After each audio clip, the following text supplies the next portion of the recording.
अस्सलामु अलैकुम अजीज दोस्तों, आज मैं आपको एक ऐसे शख्स की हैरत अंगेज दास्तान सुनाने जा रहा हूँ जिसने अल्लाह की किताब की बेहुरमती की और फिर उस पर ऐसा अजाब नाजिल हुआ कि देखने वाले कांप उठे। ये मंजर इतना खौफनाक था कि काफिर तक ईमान लाने पर मजबूर हो गए। ये वाकया एक छोटे से गांव में पेश आया जहां अब्दुल रहमत अली नाम का एक शख्स रहता था। ना कोई खानदान, ना कोई सहारा, बस एक तन्हा जिंदगी, मगर दिल अल्लाह के जिक्र से रोशन। वह बेहद गरीब था मगर ईमान से माला माल। रहने को कोई ठिकाना नहीं था तो मस्जिद ही उसका घर बन गई थी। हर सुबह वह मस्जिद की सफाई करता और पांचों वक्त की नमाज जमात के साथ अदा करता। यहाँ तक कि तहज्जुद भी कभी कज़ा नहीं करता था। मोहल्ले के लोग उसकी गरीबी से वाकिफ थे, इसलिए कोई न कोई उसके लिए खाना भेज देता। यूं ही सालों गुजरते गए। एक दिन मस्जिद के इमाम साहब ने उसे बुलाया और कहा, रहमत अली, क्यों ना मैं तुम्हारा निकाह करवा दूं, तुम्हें भी एक हमसफर मिल जाएगा और जिंदगी सुकून से गुजरेगी। रहमत अली हल्की सी मुस्कुराहट के साथ बोला, उस्ताद जी, भला मुझ जैसे मुफलिस से कौन निकाह करेगा। इमाम साहब ने तसल्ली देते हुए कहा, तुम बस हाँ या ना में जवाब दो, बाकी सब मेरा काम है। रहमत अली ने शर्माते हुए हामी भर दी। इमाम साहब ने बताया कि उनके एक रिश्तेदार की बेटी तलाकशुदा है और अगर रहमत अली राजी हो तो अगले जुम्मे को उनका निकाह पढ़ा दिया जाएगा, मगर इससे पहले उसे रहने के लिए एक छोटा सा मकान तलाश करना होगा। किराए की फिक्र मत करो, वो मैं देख लूंगा। इमाम साहब ने भरोसा दिया। रहमत अली ने एक छोटा सा घर ढूंढ लिया, मगर निकाह की तैयारियों के लिए उसकी जेब खाली थी। निकाह से एक दिन पहले वह इमाम साहब के पास गया और मायूस लहजे में बोला, उस्ताद जी, मेरे पास निकाह के अखराजात के लिए कुछ भी नहीं। इमाम साहब ने मुस्कुराते हुए कहा, तुम फिक्र मत करो बेटा, अल्लाह बेहतरीन इंतजाम फरमाएगा, बस सुबह तैयार रहना। जुम्मे की सुबह मस्जिद में ऐलान किया गया कि जो भी अल्लाह की राह में कुछ देना चाहता है, कपड़े, बर्तन या पैसे, वह मस्जिद में जमा करवा दे। अल्हम्दुलिल्लाह, मोहल्ले वालों ने दिल खोलकर मदद की और सब कुछ रहमत अली के घर भेज दिया गया। जौहर की नमाज के बाद बहुत सादगी से निकाह हुआ। अब्दुल रहमत अली अपनी बीवी को लेकर किराए के मकान में आ गया। उसकी बीवी भी नेक और साबिर थी। उसने कभी अपने शौहर से किसी चीज की फरमाइश नहीं की, बल्कि हमेशा अल्लाह का शुक्र अदा करती और नमाज की पाबंदी करती। या अल्लाह, मेरे शौहर के लिए कोई हलाल रोजगार का जरिया बना। काम की तलाश में चलते चलते एक दिन रहमत अली एक बुजुर्ग की खिदमत में पहुंचा। लोग दूर दूर से अपनी परेशानियां लेकर उनके पास आते थे और उनकी दुआओं से कईयों की मुश्किलें हल हो जाती। शुक्रगुजार लोग उन्हें पैसे, अनाज और दूसरी चीजें अता कर देते, मगर वो बुजुर्ग इन सब नेमतों को अपने लिए नहीं रखते थे, बल्कि हर जरूरतमंद को खाना खिलाते और किसी को खाली हाथ नहीं लौटाते।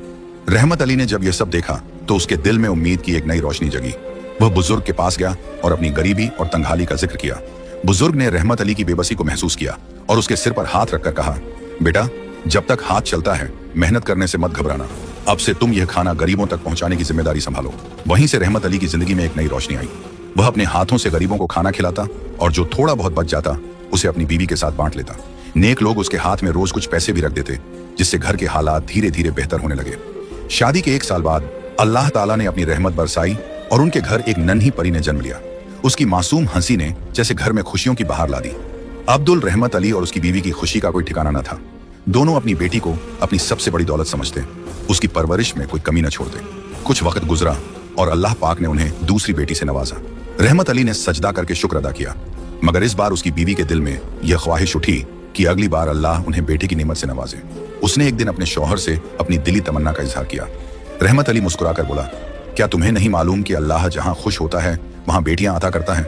बीवी ने हामी भरी मगर हल्के से कहा, हाँ, लेकिन बहनों के लिए एक भाई का होना भी जरूरी होता है। उसने अपने शौहर से गुजारिश की कि वह अल्लाह वाले बुजुर्ग से दुआ करवाएं।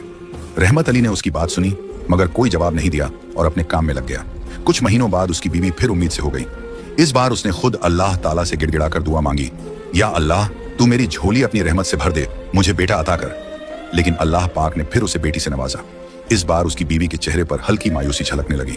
उसने रहमत अली से कहा, अब मुझे उस बुजुर्ग के पास ले चलो, मैं खुद उनसे दुआ करवाऊंगी।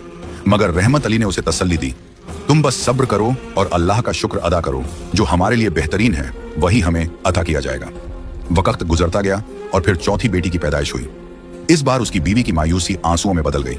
वह फूट फूट कर रोने लगी और कहने लगी, हमारे घर में पहले ही तंगहाली है, अल्लाह पाक हमें बेटे से क्यों नहीं नवाजता। रहमत अली ने उसके सिर पर हाथ रखा और बड़े प्यार से समझाया, अल्लाह जहां बेटियां देता है वहां उनका रिज्क भी भेजता है। अल्लाह हमें हर हाल में आजमा रहा है और हमें सब्र करना होगा। मगर वह एक माँ थी, उसका दिल बेटे की ख्वाहिश से खाली नहीं हो पा रहा था। एक और साल बीता और अल्लाह ने फिर एक बेटी से नवाज दिया। इस बार उसकी बीवी ने रोते हुए हाथ उठा लिए, या अल्लाह, मैं तेरी नाशुक्र नहीं, मगर मेरी बेटियों को एक भाई अता कर दे। बीबी फातिमा का वास्ता, मुझे बेटे की खुशी नसीब कर। उसने मन्नतें मांगी, रोजे रखे, नवाफिल पढ़े, मगर जब छठी बेटी पैदा हुई तो उसकी मायूसी और बढ़ गई। आखिरकार वह रहमत अली के साथ उस बुजुर्ग के पास गई और बहुत रोते हुए कहा, आप अल्लाह के वली हैं, बस एक दुआ कर दीजिए कि अल्लाह मुझे बेटे की नेमत से नवाजे। मगर कुदरत को कुछ और ही मंजूर था। 10 साल तक सब्र और दुआओं का इम्तिहान चलता रहा और इस दौरान उसकी 7 बेटियां हो गईं। जब 7वीं बेटी पैदा हुई तो पहली बार रहमत अली की आंखों में भी आंसू छलक आए। रहमत अली का दिल बेचैन था, ना कोई भाई ना बाप, और अब अगर अल्लाह ने उसे बेटा ना दिया तो क्या वह यूं ही जीता रहेगा? उसने आसमान की तरफ देखा और रो रो कर गिड़गिड़ाने लगा, या अल्लाह, तेरे हर फैसले में कोई ना कोई बेहतरी होती है। मैंने कभी तुझसे कोई शिकायत नहीं की, क्योंकि तू रहमान और रहीम है। तू बिना कहे ही सब समझता है। सुबह हुई, रहमत अली ने हल्का सा खाना खाया और अल्लाह वाले बुजुर्ग के दरबार की राह पकड़ ली। जैसे ही उसकी छुट्टी हुई वह वहां पहुंचा और आंगन में बैठकर इंतजार करने लगा। जब भीड़ कम हो गई तो वह बुजुर्ग के करीब आया और अदब से झुककर बोला, अल्लाह के वली, दूर दूर से लोग यहाँ अपनी परेशानियां लेकर आते हैं, क्या उनकी मुश्किलें हल हो जाती हैं? क्या उनकी दुआएं कबूल होती हैं? बुजुर्ग ने रहमत भरी निगाहों से उसकी तरफ देखा और बोले, बेटा, सुबह से लेकर शाम तक यहाँ लोग आते हैं, सजदा करते हैं, दुआ मांगते हैं। अल्लाह पाक उनकी दुआओं को कबूल करता है, तभी तो लोग बार बार लौट कर आते हैं। मैं तो बस उसका एक अदना सा बंदा हूँ। अगर वह मेरी दुआ कबूल कर लेता है तो मैं सैकड़ों बार शुक्र अदा करता हूँ। यह सुनकर रहमत अली का दिल बैठ गया।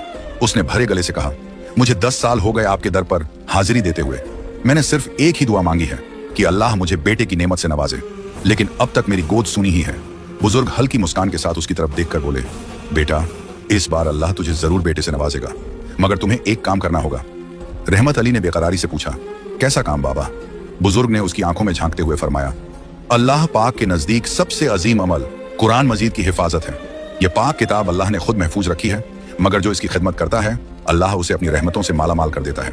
रहमत अली ने झट से जवाब दिया, अल्हम्दुलिल्लाह, मैं और मेरी बीवी रोज सुबह शाम कुरान मजीद की तिलावत करते हैं और इसकी बहुत इज्जत करते हैं। बुजुर्ग मुस्कुराए और बोले, बेटा, कुरान सिर्फ पढ़ने और उसकी तिलावत करने से हिफाजत नहीं होती। असली हिफाजत वो है जो मैं तुम्हें बताने वाला हूँ। अगर तुम मेरा कहा मानोगे तो मैं तुमसे वादा करता हूँ कि अल्लाह अगले साल तुम्हें चांद सा बेटा देगा और तुम्हारी जिंदगी नेमतों से भर जाएगी। रहमत अली ने बेसब्री से कहा, बाबा, मैं हर आजमाइश के लिए तैयार हूँ। बुजुर्ग ने गंभीर लहजे में कहा, तुम्हें 1 साल के लिए अपने काम से छुट्टी लेनी होगी। गांव के बाहर किसी वीरान जगह पर एक बड़ा गड्ढा खोदना होगा। फिर दिन रात लोगों के घरों के दरवाजे खटखटाने होंगे और उनसे पूछना होगा कि अगर उनके पास कोई शहीद सफहा यानी कुरान मजीद के वो पन्ने जिनकी बेइज्जती हो रही हो, या कोई पुराना कुरान हो जिसे अब तिलावत के लिए इस्तेमाल नहीं किया जाता, तो वे तुम्हें सौंप दें। रहमत अली ध्यान से सुन रहा था। बुजुर्ग आगे बोले, बेटा, अक्सर लोग कुरान के पुराने पन्नों को कूड़ेदान में डाल देते हैं या उन्हें किसी कोने में रखकर भुला देते हैं। तुम्हें उन्हें हिफाजत से इकट्ठा करना होगा, साफ पानी से धोना होगा और फिर उन्हें उस गड्ढे में दफन करना होगा। यह आसान काम नहीं है, मगर जो इसे करता है अल्लाह उसे ऐसी नेमतें देता है जिनका वह ख्वाब भी नहीं देख सकता। रहमत अली ने बुजुर्ग की बात सुनकर सिर झुका लिया और बोला, मैं तैयार हूं। अगले ही दिन रहमत अली ने गांव के बाहर एक वीरान जगह पर गड्ढा खोदना शुरू किया। 2 दिन की मेहनत के बाद जब गड्ढा तैयार हो गया तो हर सुबह रहमत अली अपने घर से निकलता और अल्लाह के कलाम की हिफाजत के लिए सफर पर रवाना हो जाता। वो गांव गांव घूमता, घर घर दस्तक देता और कहता, अगर आपके पास कोई पुराना कुरान पाक, कोई शहीद सिपारा, जानमाज, दीनी किताब या अल्लाह का कोई जिक्र लिखा हुआ कागज हो जिसकी बेइज्जती हो रही हो तो मुझे दे दीजिए, मैं उसे हिफाजत से रखूंगा। कुछ लोग उसकी बात समझकर खुशी खुशी पाक पन्ने उसे सौंप देते तो कुछ उसका मजाक उड़ाते, मगर उसने किसी की परवाह नहीं की। वो दिन रात मेहनत करता, बेहुरमत कागजात इकट्ठा करता और उन्हें एहतिराम से साफ करके दफन कर देता। यूं ही पूरा 1 साल बीत गया। फिर वो घड़ी आ पहुंची जिसका वो सालों से इंतजार कर रहा था। अल्लाह पाक ने उसे एक नहीं बल्कि 2 जुड़वा बेटों की नेमत से नवाजा। जब उसे इस खुशखबरी का पता चला तो उसकी आंखों से आंसू बह निकले, मगर इस बार ये आंसू गम के नहीं बल्कि शुक्र और खुशी के थे। उसने सबसे पहले अपने मुर्शिद की तरफ दौड़ लगाई। जैसे ही बुजुर्ग के पास पहुंचा, उनके कदमों में गिर पड़ा और रोते हुए बोला, हुजूर, आपकी दुआओं की बरकत से अल्लाह ने मुझे 2 चांद से बेटे अता किए हैं। मैंने उनका नाम खालिद और हारिस रखा है।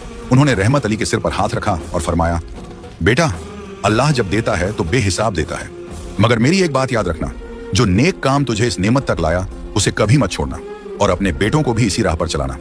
रहमत अली जब घर लौटा तो उसकी बीवी और बेटियां खुशी से चमक रही थीं, मगर उसने एक अजीब बात कह दी, अल्लाह ने मुझे जिंदगी की सबसे बड़ी नेमत दी है, इसलिए मैं चाहता हूं कि ऐसा अनोखा काम करूं जिससे मेरा अल्लाह भी राजी हो और दुनिया भी।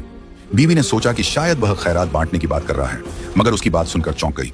मैं चाहता हूं कि पूरे गांव के हर घर में एक एक कुरान पाक तोहफे में दूं, क्योंकि इसी पाक किताब की बरकत से अल्लाह ने मुझे यह इनाम दिया है। बीवी की आंखें भर आईं। सुभान अल्लाह, इससे बेहतर तोहफा क्या होगा। अगले ही दिन रहमत अली ने कई कुरान मंगवाए और अपने हाथों से गांव के हर घर में जाकर तोहफे में दिए। गांव वालों ने उसकी इस नेकी को सराहा और हर तरफ दुआओं की गूंज उठी। वक्त गुजरता गया। जब खालिद और हारिस 7 साल के हुए तो रहमत अली ने उन्हें मदरसे में दाखिल करवा दिया ताकि वे कुरान पाक हिफ्ज कर सकें।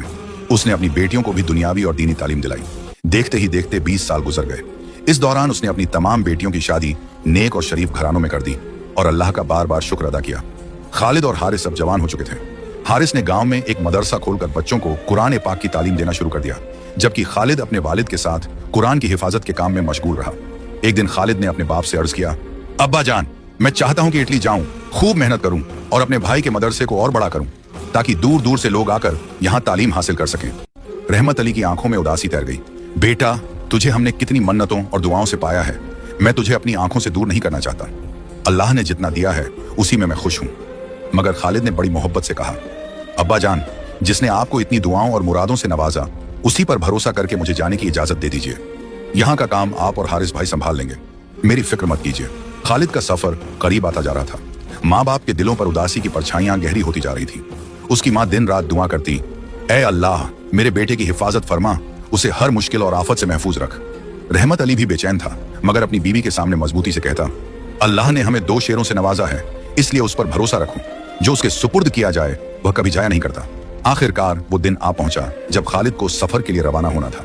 माँ ने अपने बेटे को गले से लगाया। उसकी आंखों से बहते आंसू उसकी मोहब्बत की गवाही दे रहे थे। फिर उसने अपने आंचल में हाथ डाला और एक नूरानी तोहफा निकाला।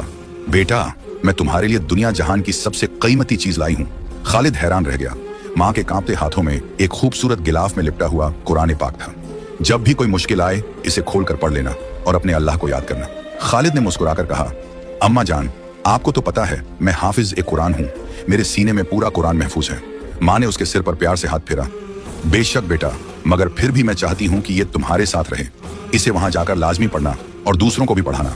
खालिद ने कुरान पाक को एहतिराम से चूमा, अपने बैग में रखा और अल्लाह का नाम लेकर अपने दोस्तों के साथ सफर पर रवाना हो गया। 2 दिन के लंबे सफर के बाद खालिद और उसके दोस्त इटली पहुंचे। किस्मत अच्छी थी, उन्हें ना तो काम ढूंढने में ज्यादा परेशानी हुई, ना ही रहने की जगह। मगर असल इम्तिहान अब शुरू होने वाला था। जिस फैक्ट्री में उन्होंने काम शुरू किया, उसका मालिक एक सख्त मिजाज और गैर मुस्लिम शख्स था। काम में किसी भी तरह की लापरवाही बर्दाश्त नहीं की जाएगी। जो भी मेरे कायदे कानून तोड़ेगा, उसकी आधी तनख्वाह काट दी जाएगी। ये उसका पहला हुक्म था। फैक्ट्री में हर मजहब के लोग काम करते थे, मुस्लिम, हिंदू, ईसाई, यहूदी। हर तरफ कैमरे लगे हुए थे। हफ्ते में सिर्फ एक दिन इतवार की छुट्टी थी। खालिद और उसके दोस्त सुबह की शिफ्ट में काम करने लगे। मगर खालिद में एक अलग बात थी। वह अपने काम के साथ साथ 5 वक्त की नमाज बाजमात अदा करता। हर सुबह काम पर जाने से पहले खालिद 2 घंटे पहले उठता और ऊंची आवाज में कुरान पाक की तिलावत करता। अल्लाह ताला ने उसे इतनी दिलकश आवाज दी थी कि जब भी वह कुरान पढ़ता तो उसकी आवाज और भी रूहानी हो जाती। फैक्ट्री के जितने भी मुस्लिम मुलाजिम थे, सब उसकी तिलावत को बड़े शौक से सुनते, बल्कि गैर मुस्लिम मुलाजिम भी उसकी पुरकशिश आवाज से मुतासिर होकर उसकी तिलावत सुनने लगते। धीरे धीरे उसकी बातों और तिलावत का असर लोगों के दिलों पर पड़ने लगा। फैक्ट्री में कुछ नौजवान गैर मुस्लिम भी थे, मगर खालिद की रूहानी बातें उनके दिलों में उतरने लगी थी। जब भी वह कुरान पाक की तिलावत करता, वे हमहू बनकर उसे सुनते। उनकी आंखों में सवाल होते, मगर वह अपनी जगह से हिलने की हिम्मत न कर पाते। एक दिन उनमें से 2-3 नौजवान हिम्मत करके खालिद के पास आए और डरते डरते बोले, क्या तुम हमें भी कुरान मजीद पढ़ना सिखा सकते हो? खालिद ने हैरत से उनकी तरफ देखा। उन्होंने झिझकते हुए कहा, हम चाहते हैं कि हम भी तुम्हारी तरह सुबह सुबह कुरान की तिलावत करें, मगर हमें अपने बॉस से बहुत डर लगता है। अगर उसे मालूम हो गया तो वह हमें फैक्ट्री से निकाल देगा। हमारी पूरी जिंदगी इसी काम पर चल रही है। घर वालों के सारे खर्चे इसी तनख्वाह से पूरे होते हैं। खालिद हल्का सा मुस्कुराया और नरम लहजे में बोला, भाइयों, अल्लाह के सिवा किसी से डरने की जरूरत नहीं। अगर उसने किसी चीज का इरादा कर लिया तो कोई उसे रोक नहीं सकता। लेकिन अगर तुम अपने बॉस से इतना डरते हो तो फिक्र मत करो, ये राज्य सिर्फ मेरे और तुम्हारे दरमियान रहेगा। उसने उन्हें तिलावत सिखाने का वादा कर लिया। खालिद ने छुपकर उन्हें तिलावत सिखाना शुरू कर दिया। उन्होंने पूरे 1 साल तक सीखने का सिलसिला जारी रखा, यहाँ तक कि उन्होंने कुरान मुकम्मल कर लिया और कलमा पढ़कर मुसलमान हो गए। अब फैक्ट्री में कई गैर मुस्लिम नौजवान इस्लाम कबूल कर चुके थे। फैक्ट्री का माहौल पूरी तरह बदल चुका था। लोग ज्यादा सच्चाई और ईमानदारी से काम करने लगे थे। मगर यह तब्दीलियां बॉस की आंखों में चुभने लगी। अब बहुत हो गया, मैं इसे बहुत बर्दाश्त कर चुका हूँ। यह मेरी ही फैक्ट्री में आकर मेरे ही मुलाजिमों का मालिक बना बैठा है। अब इसे जीने नहीं दूंगा। आने वाला दिन खालिद का आखिरी दिन होगा। खालिद हमेशा की तरह सुबह उठकर बुलंद आवाज में कुरान पाक की तिलावत कर रहा था। उसकी दिलकश आवाज हवा में गूंज रही थी। तभी अचानक बॉस गुस्से से आग बबूला होकर आया और एक जोरदार लात मारकर खालिद को जमीन पर गिरा दिया। फिर उसने खालिद के हाथ से कुरान पाक छीना और फेंक दिया। मगर खालिद ने तिलावत बंद नहीं की, क्योंकि उसे तो पूरा कुरान याद था। बॉस ये देखकर और भी भड़क गया। उसने अपने नौकर को हुक्म दिया, जल्दी से माचिस लाओ, आज मैं इसके सामने इसका कुरान पाक जलाऊंगा। अब मैं देखता हूं कि इसका अल्लाह क्या करता है। खालिद बिलख बिलख कर रो पड़ा, या अल्लाह, तूने ही फरमाया है कि तू इस किताब की हिफाजत करेगा, तो आज अपनी ताकत दिखा दे। नौकर माचिस लेकर आया, बॉस ने उसे जलाया और कुरान पाक की तरफ बढ़ाया। मगर तभी जैसे ही माचिस की लपट कुरान पाक की तरफ बढ़ी, अचानक एक तेज हवा का झोंका आया। जलती हुई तीली बॉस के कपड़ों पर गिर पड़ी और फिर उसके कपड़े धू धू कर जलने लगे। वह चीखता हुआ इधर उधर भागने लगा। उसके नौकर उसे बचाने की कोशिश कर रहे थे, मगर आग और तेज हो रही थी। जब आग बुझी तो उसकी हालत और बिगड़ गई। सांस लेना मुश्किल हो गया, जिस्म पर अजीब अजीब जख्म बनने लगे, खून के फव्वारे फूट रहे थे। डॉक्टर आए मगर कोई बीमारी न मिली। फिर अचानक उसकी आंखों से भी खून बहने लगा। पूरे हॉस्पिटल में उसकी चीखें गूंजने लगी। फिर अचानक उसकी रूह कैद से निकल गई। ला इलाहा इल्लल्लाह। बॉस एक जलील और दर्दनाक मौत मर गया। फैक्ट्री के लोग ये मंजर देखकर कांप उठे। खालिद जो पिंजरे में कैद था, उसे रिहा कर दिया गया। जैसे ही वह बाहर आया, उसने सजदा किया और बस इतना कहा, अल्लाह के आगे किसी का तकब्बुर नहीं चलता। जिसने उसकी किताब की बेअदबी की, वो अजाब का शिकार हो गया। इसके बाद फैक्ट्री के तमाम गैर मुस्लिम नौजवानों ने इस्लाम कबूल कर लिया। खालिद की सच्चाई, उसकी इस्तिकामत और अल्लाह की कुदरत ने हर एक के दिल पर गहरा असर छोड़ा। तकब्बुर और जुल्म का अंजाम हमेशा बुरा होता है। जो अल्लाह पर भरोसा करता है, उसके लिए अल्लाह राहें आसान कर देता है। कुरान की हिफाजत का जिम्मा अल्लाह ने लिया है। जो इसे मिटाने की कोशिश करेगा, वो खुद मिट जाएगा। अगर आपको ये कहानी पसंद आई तो इसे शेयर करें और कमेंट में माशा अल्लाह जरूर लिखें।